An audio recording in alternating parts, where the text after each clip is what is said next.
गेह भाव से मिलते हैं, ना भगवान देह भाव से मिलते हैं तो केवल अपने भक्त को नेह भाव से मिलते हैं।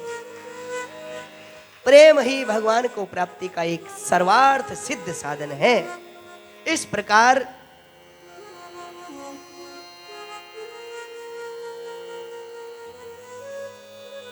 ओमकारेश्वर की सुंदर ये कथा, और इसके बाद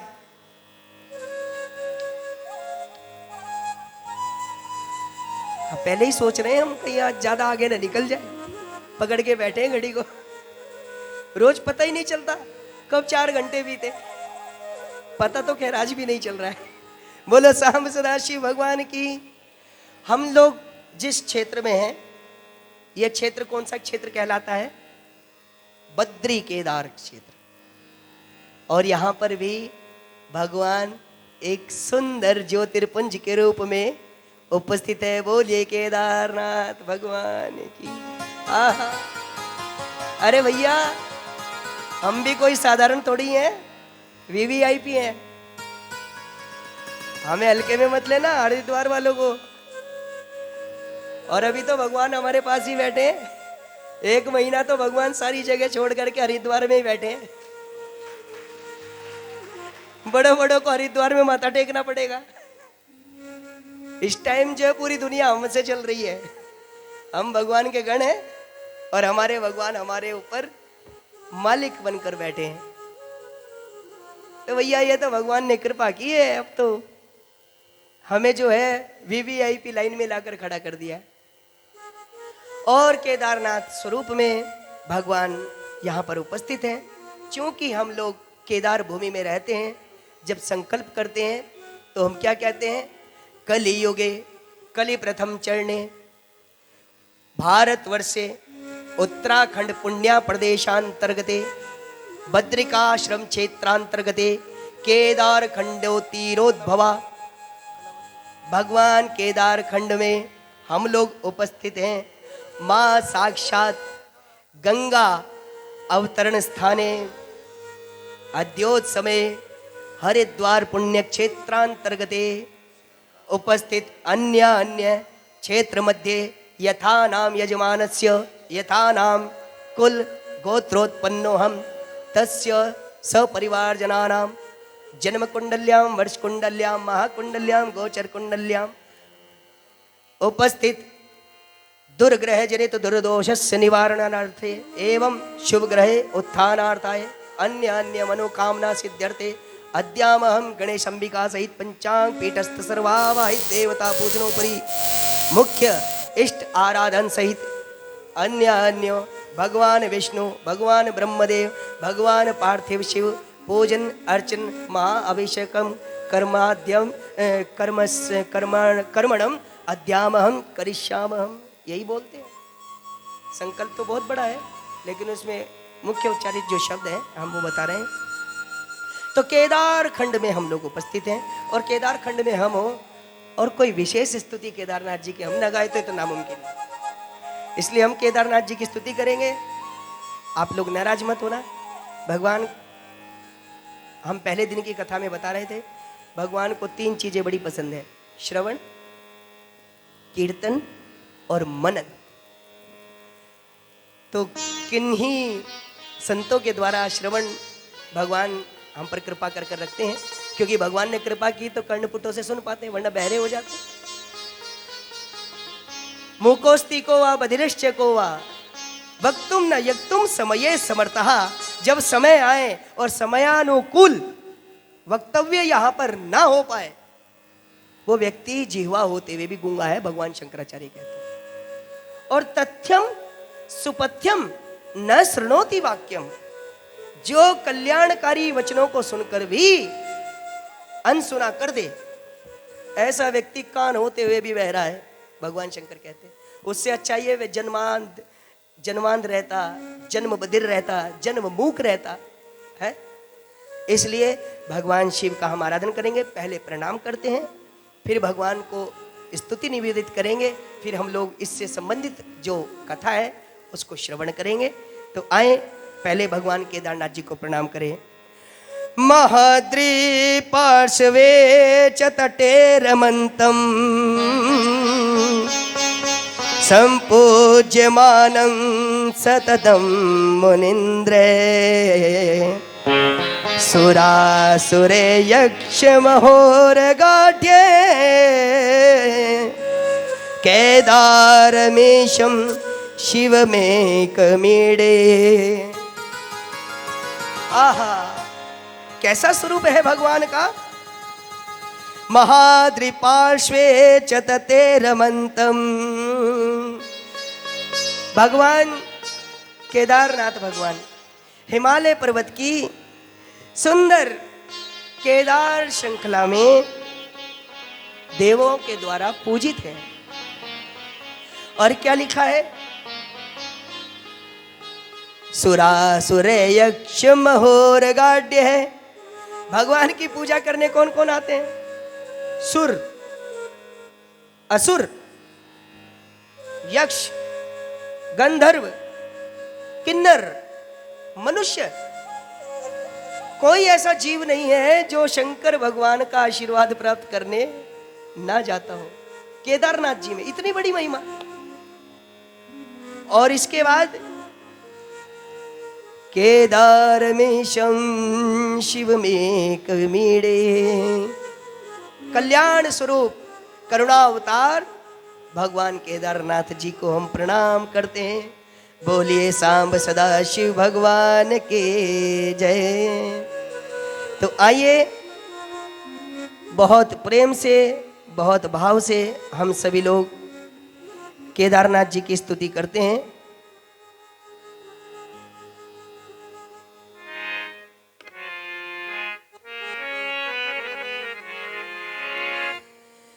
जय केदार उदार शंकर, मन भयंकर दुख हरं।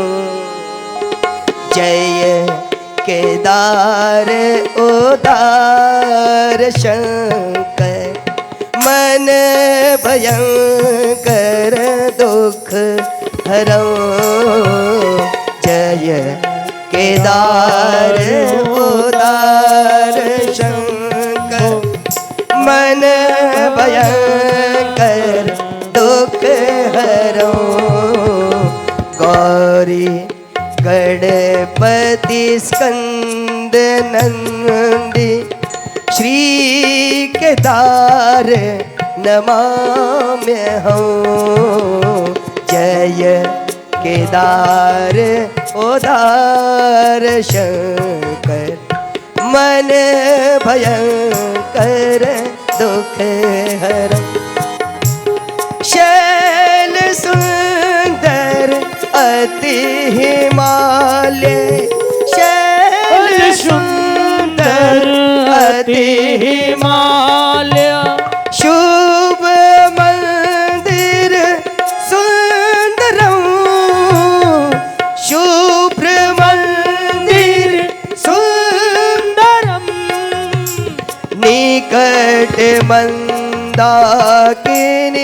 सरस्वती, निकट मंदाकिनी सरस्वती। जय केदार नमाम्यहं। जय केदार नमाम्यहं। हाँ, जय केदार नमाम्यहं। उदक कुंड है अधम पावन, उदक कुंड अधम पावन। रेतस कुंड मनोहरम, रेतस कुंड मनोहरम। हंस कुंड समीप सुंदर, हंस कुंज समीप सुंदर। जय केदार नमाम्यहं। जय केदार नमाम्यहं। अन्न पूर्ण सह अर्पण पूर्ण सह अर्पण काल भैरव शोभितं काल भैरव शोभितं पंच पांडव द्रौपदी सह पंच पांडव द्रौपदी जय केदार नमाम्यहम् जय जय केदार शिव दिगंबर भस्मधारी शिव दिगंबर भस्मधारी अर्धचंद्र विभूषितं अर्धचंद्र विभूषितम् ओ शीश गंगा कंठ फणिपति शीस गंगा कंठ नरपति जय केदार नमाम्यहम् केदार नमाम्यहम् कर त्रिशूल विशाल डमरो कर त्रिशूल विशाल डमरू ज्ञान गान विशारदो ज्ञान गान विशारदम्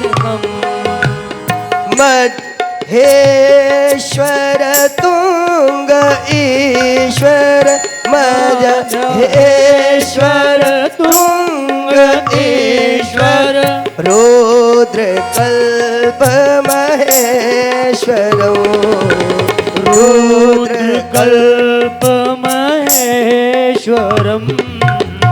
पंचधन्य विशाल आल्य पंचधन्य विशाल आल्य ओ पंचधन्य विशाल आल्य पंचधन्य विशाल आल्य पुण्य प्रद हर दर्शनो पुण्य प्रद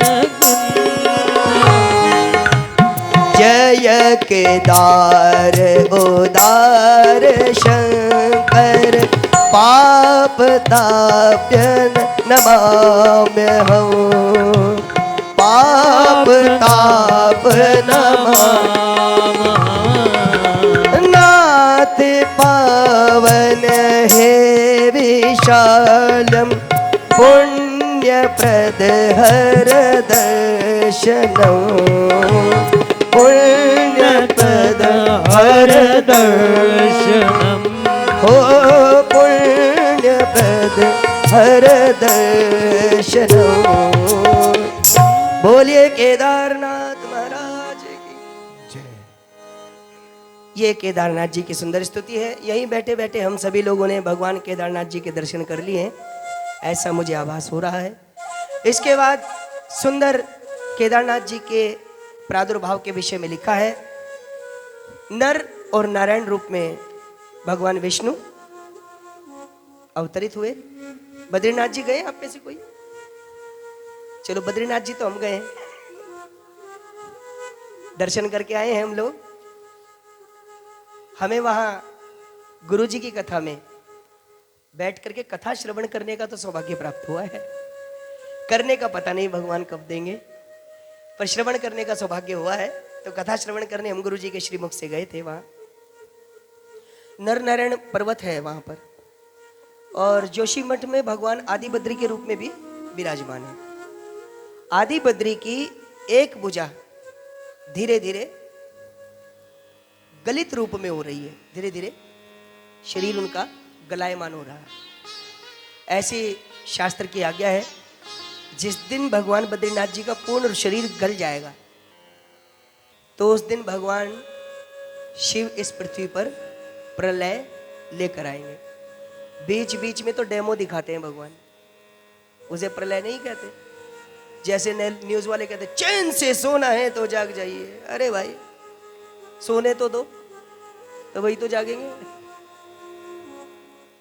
मतलब इतना बढ़ा चढ़ा करके हमें डरा दिया जाता है कि हम डर के हमारे घर के अंदर दुबके रहते हैं, और भगवान कहते हैं बेटा ये तो अभी डेमो है, पिक्चर अभी बाकी है। 2013 की त्रासदी सबको याद होगी, देख कर हिल गया, सोच करके मन कांप जाता है। और भगवान कहते हैं ये तो अभी प्रैक्टिस थी, असली खेल तो अभी बाकी है। आप सोचो प्रलय कितनी भयंकर होती होगी। तो हम आपसे निवेदन कर रहे थे, ये नर और नारायण, शास्त्र में ऐसा भी वर्णित है, नर और नारायण नित्य एक तिल के बराबर रोज झुक रहे हैं। जिस दिन वो दोनों पर्वत आपस में झुक जाएंगे, मिल जाएंगे, उसी दिन भगवान बद्रीनाथ शरीर छोड़ देंगे, यानी कि वो शरीर पूर्ण रूपेण गल जाएगा और इस पृथ्वी पर महात्रासदी आएगी। बद्रीनाथ जी का चरित्र कभी भगवान की कृपा हुई तो चाहे वो YouTube के माध्यम से या किसी भक्त की प्रेरणा से ही पूर्ण बद्रीनाथ चरित्र में हम ये कथा वर्णित करेंगे। भगवान नर और नारायण ने भगवान की शिव की आराधना की, कहाँ? केदार श्रृंखला में। ऐसा भी सुनने और पढ़ने में आता है, संतों के श्रीमुख से हमने सुना है कि जो बद्रीनाथ जी स्थान है, यहाँ पर पहले भगवान शिव ने ही अपना निवास बनाया था। माता भगवती पार्वती ने शिव जी से कहा, जो अगली कथा है वो कहाँ की है? वाराणसी मुक्ति क्षेत्र की। तो मुक्ति क्षेत्र में रहते रहते माता पार्वती कहने लगी, क्या प्रभु आपने भी क्या घर ढूंढा है, ना कोई सुविधा ना कुछ। तो भगवान कहने लगे तो फिर क्या करना है? बोले मेरे पिताजी जैसा वैभव वाला मुझे एक घर चाहिए। भगवान शिव ने बोला जाओ वहीं संतुष्ट रहो पार्वती, हम केवल देने के लिए बने हैं, लेने के लिए नहीं। क्योंकि पार्वती जी नाराज थी, शिव जी कैलाश पर वास करते हैं और वो हिमालय की पर्वत श्रृंखला है, तो ससुराल का एक क्षेत्र आता है। तो पार्वती जी नाराज होकर के भी वाराणसी में आए। अगली कथा में यही कथा है। तो पार्वती जी ने कहा कि नहीं नहीं, मुझे एक बढ़िया सा अच्छा सा सुंदर सा घर चाहिए। भगवान शिव ने कहा कि नहीं, जो आपके प्रारब्ध में नहीं है मैं आपको नहीं दे सकता, मैं नहीं दूंगा। जिसके प्रारब्ध की गणना ही शिव जी कर रहे हो, तो फिर ब्रह्मा जी का तो कोई रोल ही नहीं रहा, खत्म हो गया। शिव जी ने कहा कि हमने सोचा है कि हम आपको ऐसे रखेंगे तो रखेंगे, कोई नहीं रोक सकता। पार्वती जी ने कहा कि आप कैसे कह सकते हो? भगवान बोले हमें जोगी, अजोगी कोई निर्णय ले ले तो फिर अपने निर्णय से पीछे नहीं जाता। राजहट, बालहट, जोगी हट जगत प्रसिद्ध है। पार्वती मैया कहने लगे भूल गए महाराज, यशोदा जी ने भी एक हट की थी, कौन सी? त्रिया हट। और मैं स्त्री स्वरूप लेकर आई हूं, मेरी हट है, घर बनाना पड़ेगा। पार्वती जी के कहने पर भगवान ने बद्रीनाथ जी का स्थान बनाया। दोनों भगवान पार्वती और शिव जी रहने लगे। अब भगवान नटराज सांब सदा शिव लीला प्रवीण है, उन्होंने कहा पार्वती को इस बात का केवल अंश मात्र एहसास कराने के लिए कि प्रारब्ध जन्य और कुछ हमें प्राप्त नहीं होता, इसलिए भगवान शिव ने विष्णु जी से कहा कि एक काम करो, तुम बालक का रूप रख करके यहाँ पर आ जाओ, एक बटुक ब्राह्मण बन के आओ। और भगवान बटुक ब्राह्मण बनकर आ गए। अब भगवान विष्णु को देखा तो पार्वती जी का मन लालायित हो गया, अरे इतना सुंदर बालक और ऐसे बर्फीले क्षेत्र में घूम रहा, सर्दी लग जाएगी। भगवान शंकर बोले तो हम क्या करें, लगेगी तो लगेगी, अपनी गलती से घूम रहा है। अब भगवान तो जानते हैं कौन है। पार्वती जी बोली आपके अंदर तो बिल्कुल भी दया नहीं है, लोग खामा खा आपको करुणा अवतार कहते हैं, इतनी भी करुणा नहीं है। अरे एक बालक को ठंड लग जाएगी, लेकर के आओ उसको अंदर। भगवान शंकर बोले पार्वती अगर ये अंदर आ गया तो तुम बाहर जाओगी, मान जाओ मेरी बात। पार्वती जी बोले वो बाद में देखा जाएगा, पहले बालक को लेकर आओ। अब भगवान आए। अब भगवान श्री हरि भी लीला प्रवीण है, उन्होंने भी जो मासूम स्वरूप रखा और जो मैया पार्वती को उनके ऊपर प्रेम आया, माता भगवती पुत्रवत स्नेह करने लगी। अरे कितना सुंदर बालक है, इतना सुंदर बटुक ब्राह्मण, इतना सुंदर। ऊपर से भगवान ने 2-4 मंत्र और सुना दिए, माता भगवती और प्रसन्न हो गई। हाँ? कुपुत्रो जायता क्वचिदपि कुमाता ना भवती। अब माता भगवती ने कहा, रे बालक तूने बड़ी सुंदर स्तुति सुनाई, अच्छा बता मैं तुझे क्या दे सकती हूँ। भगवान बोले, मैया आप जो सत्य स्वरूपा है, आपने जो वचन निकाल दिया मुख से, फिर उससे पीछे मत हटना। माँ भगवती कहने लगी, नहीं नहीं मैं अन्नपूर्णा हूं, जो चाहो मुझसे मांग लो मैं दे दूंगी। भगवान ने कहा, सचमुच दे दोगी? माँ भगवती बोली, हाँ सचमुच दे दूंगी। भगवान बोले, फिर अपना घर ही दे दो। अब ना अब घर, चलो ठीक है, घर भी दे दिया। और माता भगवती को अंदर से बड़ा क्षोभ हुआ, बड़ा क्रोध हुआ। माता भगवती कहने लगी कि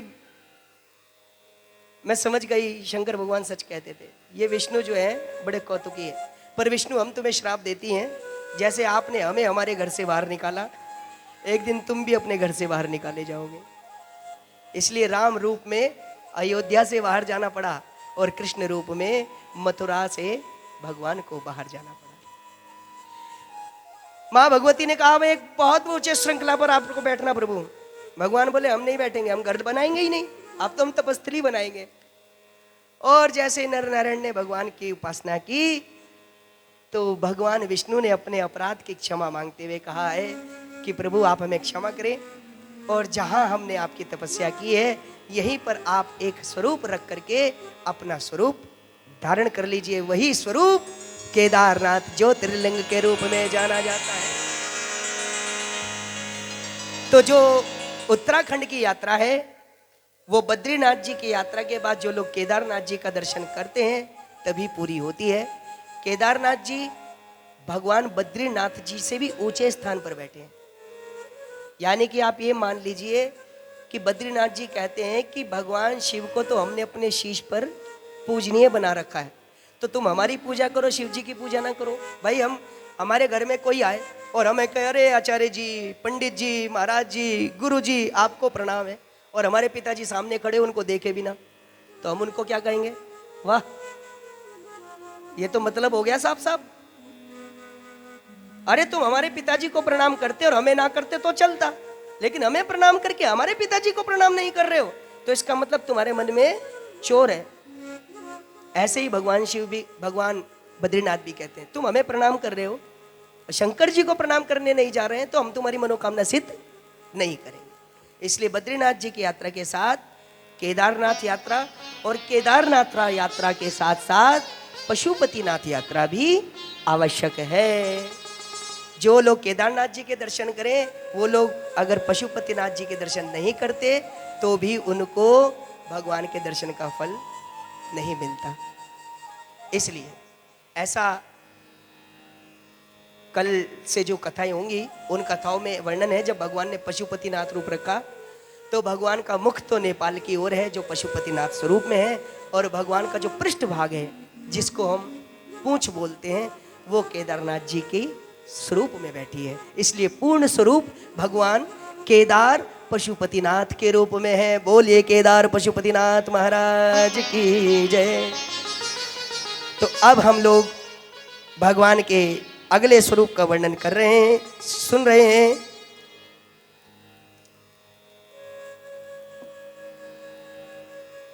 भगवान का अगला सुंदर स्वरूप है भीम शंकर। डाकिन्याम भीम शंकरम, डाकिन्याम भीम शंकरम। अब ये तो नाम ही अपने आप में गुणी है। यहां पर कौन पूजा